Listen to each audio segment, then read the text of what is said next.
In Notes 3.6, we're going to be continuing on with implicit differentiation, which is finding the derivative when we don't have just y equals something, when we have an implicit formula for y. And we're going to look at some additional techniques and some tricky things that come up on the AP exam. And then we're going to use this later today to come up with some new derivative rules. So find dy dx if 3xy equals 4x plus y squared. Hopefully we're feeling pretty good about this from last class, but let's start. We can't solve for y, and so instead what we do is we just take the derivative of both sides with respect to x. When we do the derivative of the left side, this is a product, 3x times y. The derivative of the first, the derivative of 3x is 3 times the second one left alone, plus we leave the first part alone, the 3x gets left alone, times the derivative of y, which is y prime or dy dx. So product rule here. Remember that when we do the derivative of y, we have to do a chain rule. The derivative of y is 1 times y prime. On the other side, the derivative of 4x is 4, and the derivative of y squared is just like it would be if it was x squared. The derivative of y squared is 2 times y times the derivative of the inside function, which is y prime. So whenever there's a y involved, we treat it like it's a composite function. And when there's more than one y prime, we need to get the y primes together. Now this becomes tricky in multiple choice problems because it's not clear whether you should bring it over to the right side or the left side. In fact, there isn't really a reason why you should do one versus the other.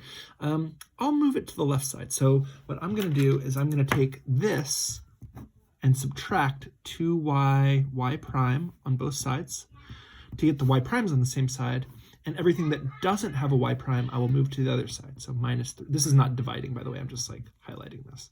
So minus 3y, and so here we will get 3x y prime minus 2y y prime equals 4 minus 3y. So we got all the things that had y primes together on the left side and all the things that don't have y primes together on the right side. And when I factor out a y prime, I'll get 3x minus 2y equals 4 minus 3y. So this is how we get there to be just one y prime that we can solve for, is if there's more than one, we bring them all onto the same side and factor out the y prime. Now we are going to divide because y prime is multiplying times this, so we will divide by 3x minus 2y. We have to do that on both sides. And so we'll get that y prime equals 4 minus 3y over 3x minus 2y. Now when I look, I do not see that as an answer. Here I see 4 minus 3y, but it's not over 3x minus 2y, it's over 2y minus 3x. Subtracting is not the same in either order. A minus b does not equal b minus a. 7 minus 4 is 3, but 4 minus 7 is negative 3. They are not the same in any order. So 4 minus 3y is the same as this, but 2y minus 3x is not the same. Here I see 3y minus 4 instead of 4 minus 3y. Here I see x's instead of y's. Here I see 3y minus x, and here I see 4 plus 3y. That's not the same. So none of these are the same as the answer I got. And what we need to recognize is that sometimes in a multiple choice question, their answer might not match yours, but it doesn't mean yours is wrong. A common trick we need to use is to try multiplying our fraction by -1 over -1. Multiplying by -1 will distribute to everything and change all of the signs. And here, the 4 will become -4, and the negative 3y will become positive 3y, and it will become 3y minus 4. Now the 3y is positive and the 4 is negative. Here, this will become 2y minus 3x. The 2y is now positive and the 3x is now negative. And now we can see that this does match one of the answers given, D. And that was the correct answer. Now, D is exactly what you would have gotten had you decided to get all the y primes on the right side. Like, had you just made a slightly different choice and moved it to get like 3y minus 4 equals 2y y prime minus 3x y prime. And there's absolutely no reason you should do this instead of the other one. But you do need to recognize that sometimes if you like choose differently than they chose, you'll need to adjust your answer. See, that does give us the answer we had here. You will need to adjust your answer by multiplying by -1 over -1. That's a common trick we'll need to use. Okay. Another kind of tricky thing is it says find y prime when y is -1. Okay, so let's find y prime. Go ahead and find the derivative of both sides. The derivative, here's a product. The derivative of the first is 1 times the second is y squared. 1 times y squared, we don't have to put the 1. Plus, we leave the first alone, times the derivative of the second. The derivative of y squared is 2y times the derivative of y, which is y prime. The derivative of minus 3x is minus 3. And the derivative of y cubed is 3y squared times y prime. It's the chain rule. We're just treating y like it's its own function. I have 2 y primes. And so this time there's only, like, these both don't have a y prime, and this one does. So I'm just going to move this one because I'm going to leave these two alone over here. So this will be, I'm going to move this to the front. So I'm going to do 3y squared y prime minus, I'm going to move the 2 to the front, 2xy y prime. So I moved the 2 to the front and just subtracted this on both sides to move it over. Now that I have y primes together on the same side, I'm going to factor out the y prime and divide by that. So y prime equals, so we're dividing by this on the other side, y squared minus 3 over 3y squared minus 2xy. Now, when it says find y prime, and it only gives you a y value, okay, I know y is -1, but what about this x? And sometimes it does this where it'll say, hey, when y is -1, but you need to know what the x is also. And so what you'll do is you'll go back to the original equation and put in y is -1 to find out what x is. So when y is -1, x times -1 squared, -1 times -1 is +1. 3 times -1. Oh, sorry. Whoa, x is not -1. This is 3x. Sorry, minus 3x equals -1 cubed. So this is -2x equals -1. And so x is 1/2. So x will have to be 1/2. When y is -1, we can always find what x is by using the original implicit formula they gave us. We can plug in the y to find the x. If they had given us the x, we could plug in for x to find the y. It just gives us an equation in one variable so we can find what x is. And so we're going to plug in everything. So y was -1. -1 times -1 is +1. 1 minus 3. Y is -1. So 3 times -1 squared. Sorry, -1 squared is +1. And here we get 2 times x is 1/2 times y is -1. So 1 minus 3 is -2. Here this is 3 plus, because it's a negative times a negative, 1. -2/4 is -1/2. So this is y prime at when y is -1. And the point would be 1/2 comma -1. So when x is 1/2, y is -1, and that's what we plugged in to find the derivative.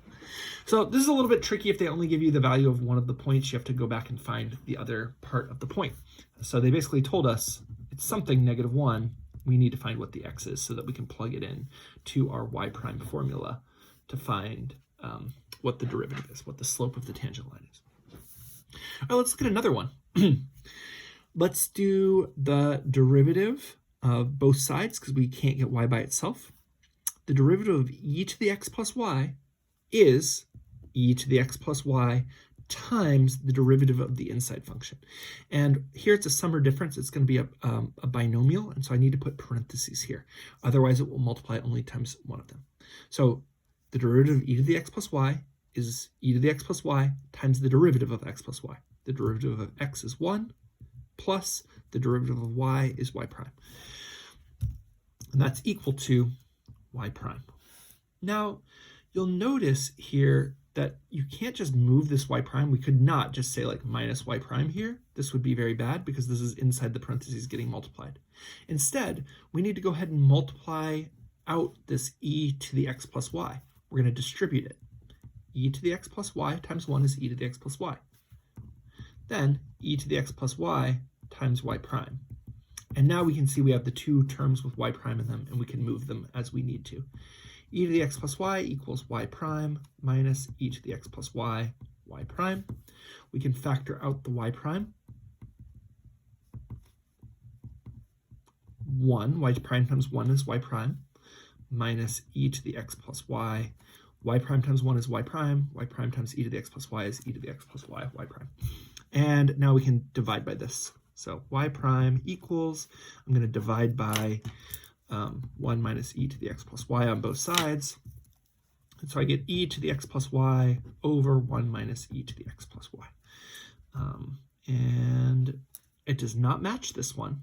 Notice that it's subtracting in the wrong order, but it does match this one. So thankfully, I don't need to do anything to rearrange my answer. It did match one of them, which is great. Okay, try this one. Find dy dx for cosine of x plus y equals x. It's very similar to the one above.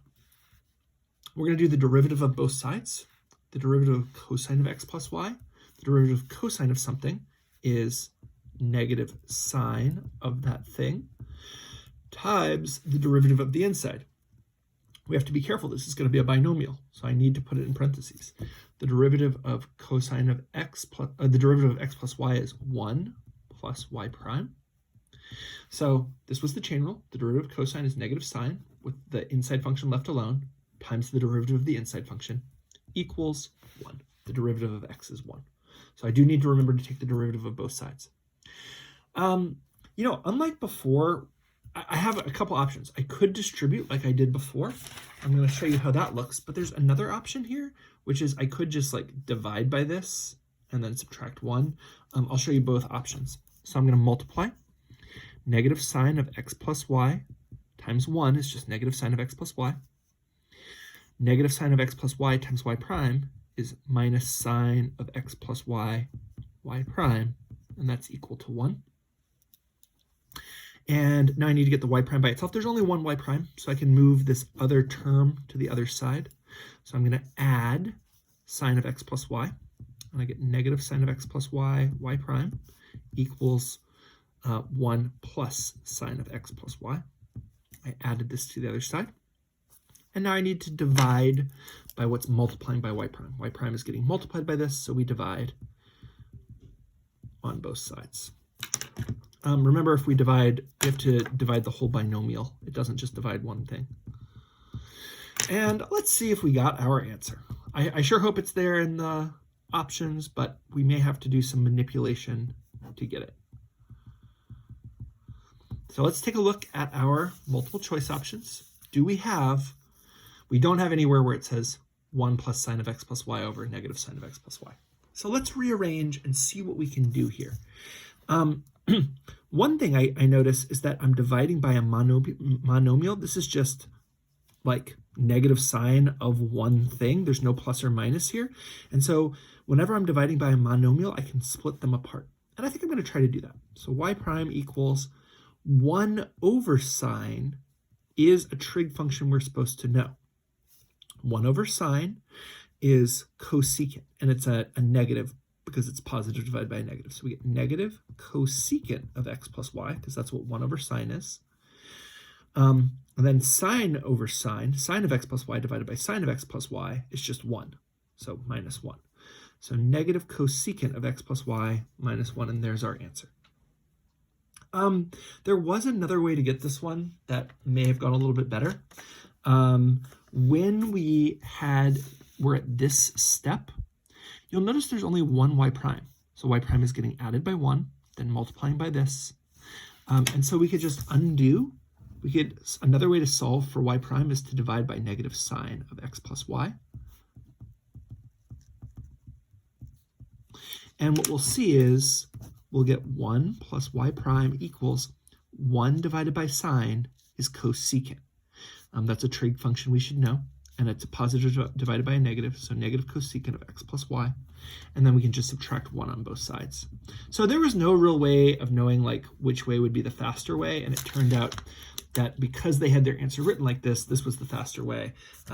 But if you find yourself with a trig function, you should have practiced quite a bit last year rearranging trig things to get other trig things, and I hope you got pretty good at that. Okay, the equation of the tangent line is, and so to find the equation of a tangent line, we should know we need a slope times an x1, which we have because it gives us a point, minus a y1, and so we just need the slope. We need the slope. This is y prime. And so this isn't an easy one to do without implicit differentiation, and so we just do it. We just do the derivative of both sides. So 2x, that's the derivative of x squared, plus the derivative of y squared is 2y times the derivative of the inside function equals 0. So y prime equals, I'm going to move the 2x to the other side and divide by what y prime is multiplying by. And this is negative x over y. So the derivative is negative x over y. And so I need to plug in my x and my y here. Negative 5 over negative 12, which is 5/12. So y equals 5/12 times x minus 5 minus 12. This is the equation of the tangent line, but again, it does not match up with any of these multiple choice answers. This is one of the tricky things about multiple choice, is that sometimes you need to make your answer fit their answer, even when your answer was fine as it was. This is a fine way to write it. One of these is also fine. One way we could do this is by getting each of these into, these are all in standard form. This is in transformation form. We could get each of these by solving for y and trying to do it that way. But it sure seems like the easier way to do it is just to take this 1, and try to get it to look like these. I noticed that none of these have fractions. And so whenever I have fractions in a problem and I'm trying to get rid of the fraction, I'm just going to multiply both sides by the denominator, by 12. So 12 times y is 12y. And the reason we do this is because multiplying by 12 and dividing by 12 will cancel out and just gives me 5 times x minus 5. There is a minus here. So this is all one term. So the 12 is just multiplying times here. But now there's this minus, and so the 12 also needs to multiply here. Minus 144. And I can distribute and combine like terms. And now I need to, it looks like to make it match, I need to get all the x's and y's on the left side. So I'm going to move 5x to the left side by subtracting 5x. So negative 5x plus 12y equals negative 169. And it's going to be one of these. But again, it doesn't quite match any of them because this is positive 169. This is negative 169. So to make it match, I'm just going to multiply both sides by negative 1. And now it will be positive 5x minus 12y equals positive 169, and that is this one, C. So look, guys, the math here, the calculus here of doing the implicit derivative and using it to find the slope isn't too bad. The actual algebra 1 skill of rearranging your equation to make it match a different form was the harder part here. Last multiple choice question. And I'm not sure we did one of these the other day, so we're going to talk about it right now. We'll do this together. If dy dx equals x squared y squared, then d squared y dx squared equals. This is the second derivative, and they've already given us the derivative. So the second derivative is the derivative of the derivative. And we don't have to do the derivative. They've already basically done the derivative once for us, and now we're going to do the derivative a second time. And I want to tell you there's going to be one trick here. So let's just do the derivative of both sides. The derivative of the left side will be the second derivative. And the derivative of the right side is a product rule. This is a product.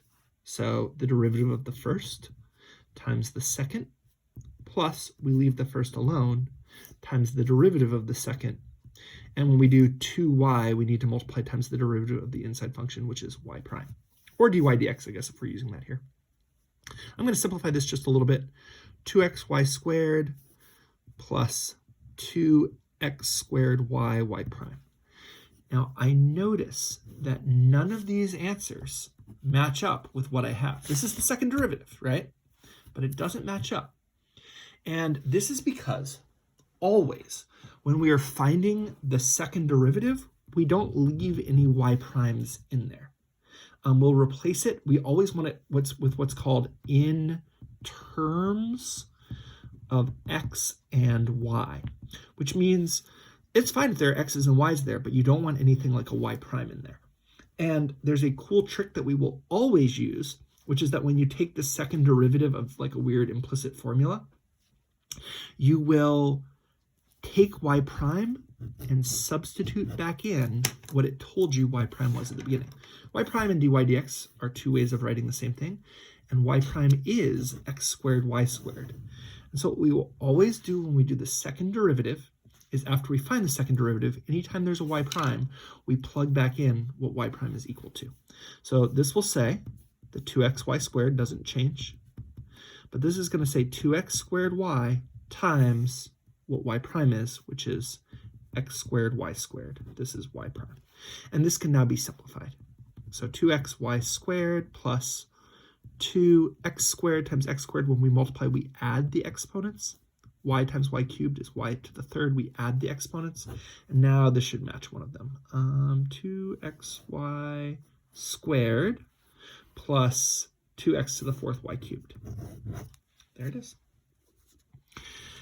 With that in mind, we're going to need that in number 8 in a second. This is a free response problem. Let's talk about what this came from the free response portion of the AP exam when it's not multiple choice. Multiple choice has its own challenges in that you can get a right answer and it doesn't help you get the right answer all the way because none of the multiple choice answers look like it. On the free response, the particular challenge there is making sure that you are getting the points along the way for proving your answer, proving your work. So determine y prime. So the way this should look is we should do the implicit derivative. It says determine the y prime, then find the y coordinate of the point P so that the x coordinate is 3 and the graph has a horizontal tangent line. I'm going to start by determining y prime because that's like the first part, and then the second part will be more points. So to determine y prime, I see that this is an implicit derivative, and so go ahead and find that. The derivative of the left side is 2x plus the derivative of 4y squared. We're going to multiply its power rule times the derivative of the inside. The derivative of 8, the derivative of y is y prime. The derivative of 7 is 0. And the derivative of 3xy is a product, and so we need to use the product rule. The derivative of 3x is 3 times y left alone, plus we leave the 3x alone, times the derivative of y, which is y prime. I see I have two y primes, and I think I'm going to move them to the left. So 8y y prime minus, I'm going to move this to this side, minus 3x y prime equals 3y, and I need to move this one to the other side because it doesn't have a y prime. So it'll say minus 2x. Now I have my y primes together, and so I can factor them out.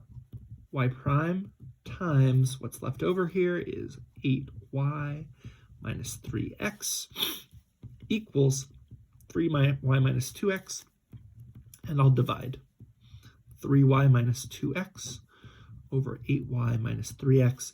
Now, if you had chosen to get the y prime on the other side, you would have gotten 2x minus 3y over 3x minus 8y, and this is also correct.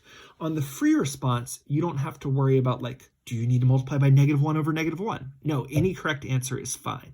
Notice that it's in terms of x and y. I have what y prime is equal to. And now I'm going to reread this question. Determine y prime. Great, we did it. That's step 1. Then find the y coordinate. So I'm finding what y equals. So there's going to be some y equals of a point P so that the x coordinate is 3. So x is 3. So I'm going to plug in 3 for x.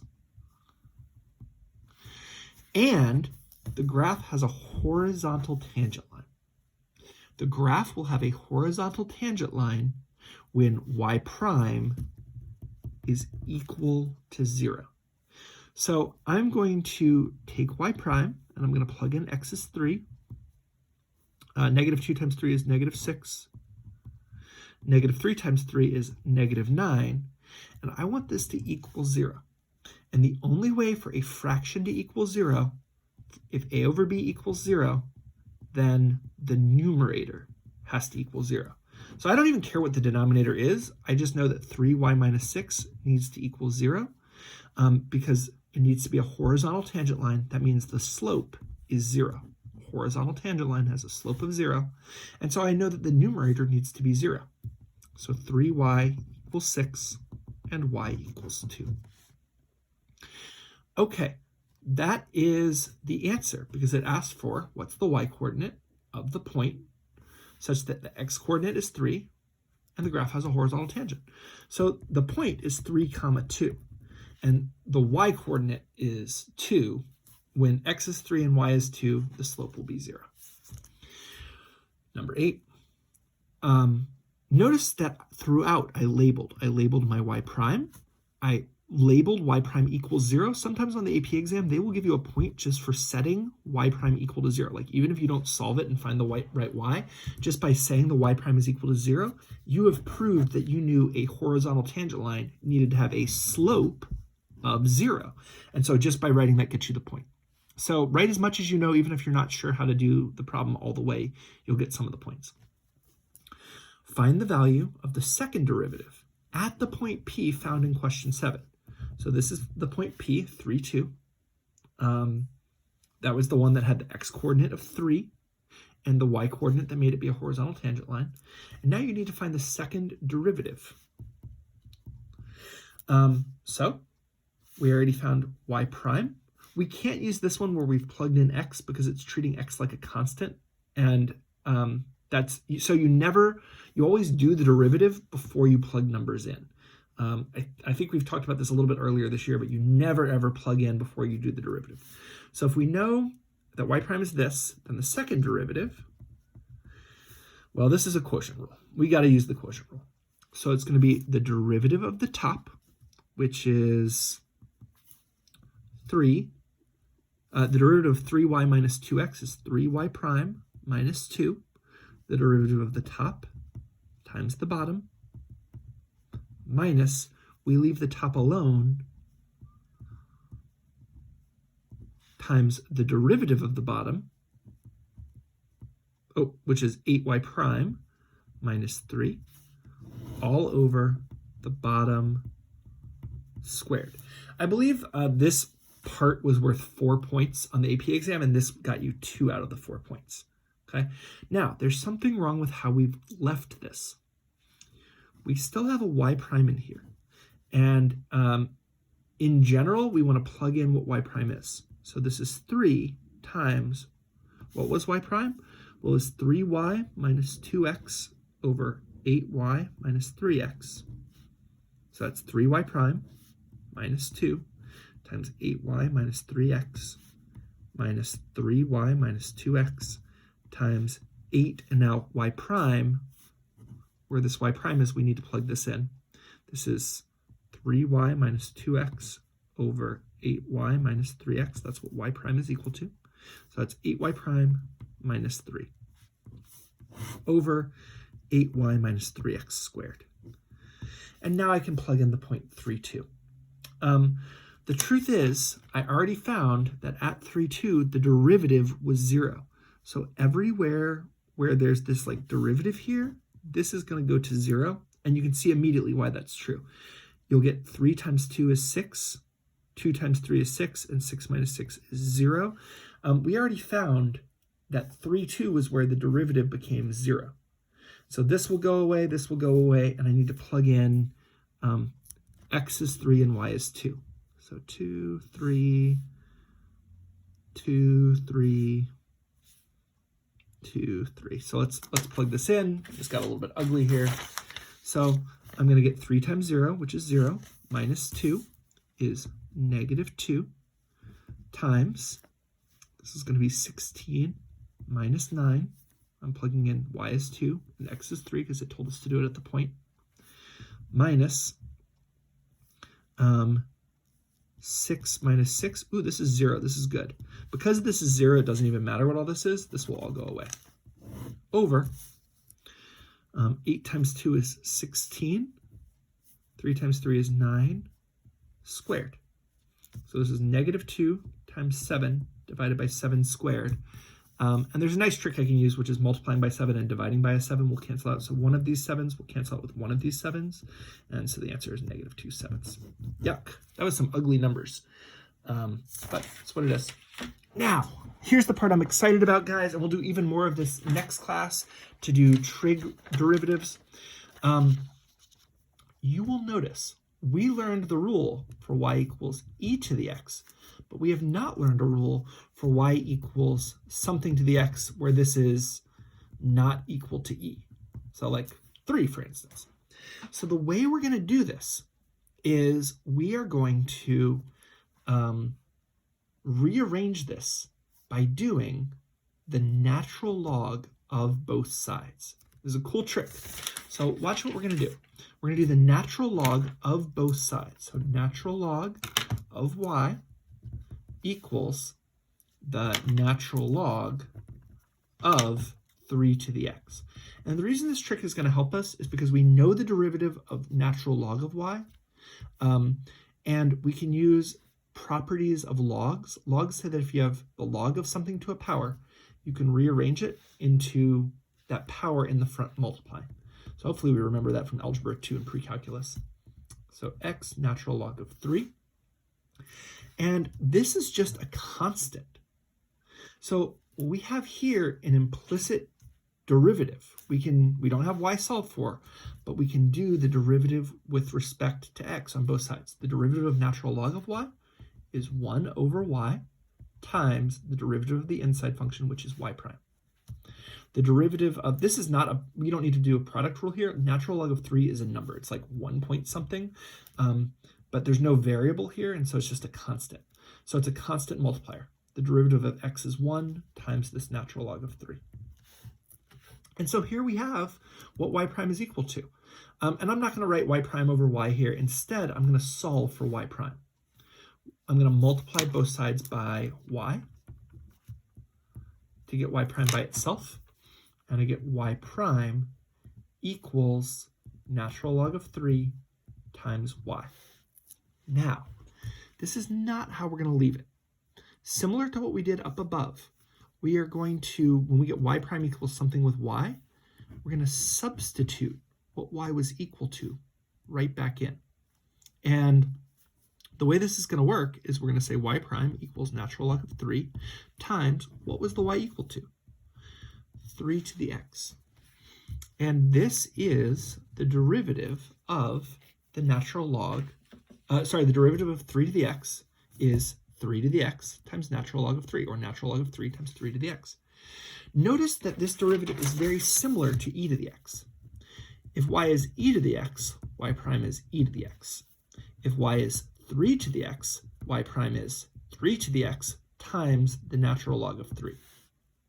In fact, we might suspect that there's a rule that we can do in general, and there is. We're going to come up with it right now. If y is some number to the x, so a is a constant,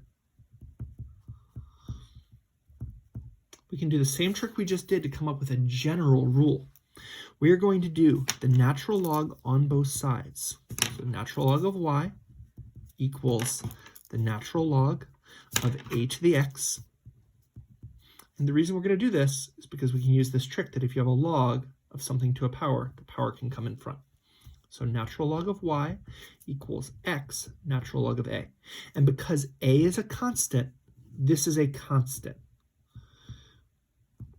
When we do the derivative of both sides, we're going to use implicit derivatives to come up with the derivative here.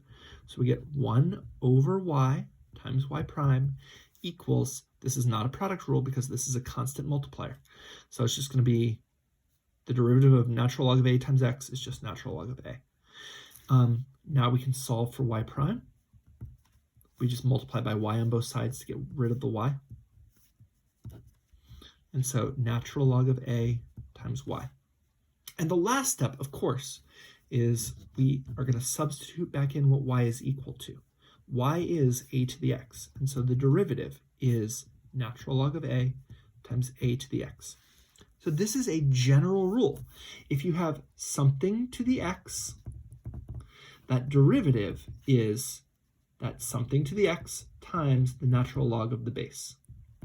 Now, does this work with e? Sure. If y is e to the x, we could think of it as the derivative is e to the x times the natural log of e, but the natural log of e is 1. And so this just ends up being e to the x. So it turns out e to the x is a special exponential. All other exponentials, you have to multiply by this natural log of the base. So for instance, if I have y equals 15 to the x, the derivative is going to be very similar to e to the x. It's still an exponential. It's going to be 15 to the x times the natural log of 15. Or a lot of times we'll put this in the front and say natural log of 15 times 15 to the x. So all exponentials, no matter what the base, have something very similar to e to the x. Notice this is different than if y equals x to the 15th power. This is not an exponential. This is a power rule. This is x to a power, and the derivative is 15x to the 14th. So if it's x to a power, this is power rule. If it's something to the x, this is exponential. And it's just like e to the x, except you have to multiply by the natural log of that number. Okay, so we have a new rule, and this needs to be memorized. By the way, this is another rule that needs to be memorized. If you have y equals a to the x, y prime equals a to the x times natural log of a, or you could think of it as natural log of a times a to the x. Either way is fine. In the other direction, what about if we have log base something other than log base e? We know the derivative of natural log of x is 1 over x, but what about log base 2 of x? This is a different base. And so we might think the derivative might be something like 1 over x, but let's see how it's different. Here, we're going to make use of the fact that we now know a new rule, and we can do 2 to the power of both sides to cancel out the log. Now we have 2 to the y equals x. Well, we just learned a rule for how to do the derivative of a number to a variable. The derivative of 2 to the y is natural log of 2 times 2 to the y. So it stays the same except we multiply by 2 to the y. But this was to the y, and so we need to do times, we need to use the chain rule, times y prime. And the derivative of x is 1. We can solve for y prime by dividing by this. So y prime equals 1 divided by natural log of 2 times 2 to the y. And we never leave y in here, so y was log base 2 of x, and so we're going to go ahead and substitute. 1 over natural log of 2 times 2 to the log base 2 of x, because that's what y is. Y is log base 2 of x. And we should notice here a trick from algebra 2, which is we've got 2 to the log base 2 of x, which will just be x. So 1 over natural log of 2 times x, which looks a whole lot like the derivative of natural log of x, which is 1 over x. This is 1 over x, but the x is also getting multiplied by the natural log of the base. And you can try it for yourself. If you have y equals log base anything of x, try to do the steps we just did and see if you can come up with the general rule for what y prime is equal to. And what you should get is that the general rule is exactly what you'd expect from this one. If you have y equals log with a base of x, some base, doesn't matter, then the derivative is 1 over x, just like if it was natural log, but you have to multiply by natural log of a. So we have two new rules. If you have a constant to the x, the derivative is that constant to the x, but you also have to multiply by the natural log of the constant. If you have log base a of x, by the way, guys, these should like mirror very similarly the rules we already know, right? If y equals e to the x, the derivative is e to the x. If y is a to the x, the derivative is a to the x times natural log of a. If y is natural log of x, the derivative is 1 over x. If it's any log other than base e, you have to do 1 over natural log of the base times the x. So it's 1 over x, just like this one is, but with a slightly different thing. These rules do need to be memorized, and we'll get a couple more rules we'll memorize tomorrow. Why don't you practice using these? Decide which ones are exponentials, and which ones are, so first, which ones of these are exponentials versus which are power rules? Hopefully we recognize this is an exponential. So the derivative is natural log of 4 times 4 to the x, or you could have put 4 to the x times natural log of 4. How about this one? Well, this one's not exponential. This is x to a power, not a power to x. So the derivative is 4x cubed. How about this one? Exponential? Yes, and it has that special base of e, where if you did times natural log of e, it would just be 1. That's why this one is particularly special. How about x to the e? This is not exponential. This is x to a power. So we have to do power rule. E to the x, e times x to the e minus 1. We multiply by the power, lower the power by 1, because this is x to a power. How about this one? Ex. Well, the derivative is, this is now a constant multiplier. It's not to a power. There are no exponents here. It's just a constant multiplier. E is a constant. It's not a variable. And so the derivative of a constant times x is just that constant. How about pi to the x? Is this exponential or a power rule? It's exponential because the exponent is an x. So the derivative is pi to the x times the natural log of pi, or natural log of pi times pi to the x. How about pi squared? Well, this is neither exponential nor power rule because there is no x anywhere. This is a constant. It's a weird constant, but it's a constant, and the derivative is 0. E to the sine of x. Well, this is an exponential because there's an x in the exponent. The derivative is, now we need to use the chain rule here because it's not just e to the x. The derivative of e to the something is e to that something times the derivative of the inside function. So the derivative sine of x is cosine of x, and we can put the cosine of x in front if we wanted to. How about 5 to the sine of x? This is actually a 2 chains thing. This is something to the x. There's an x in the exponent, so this is an exponential one.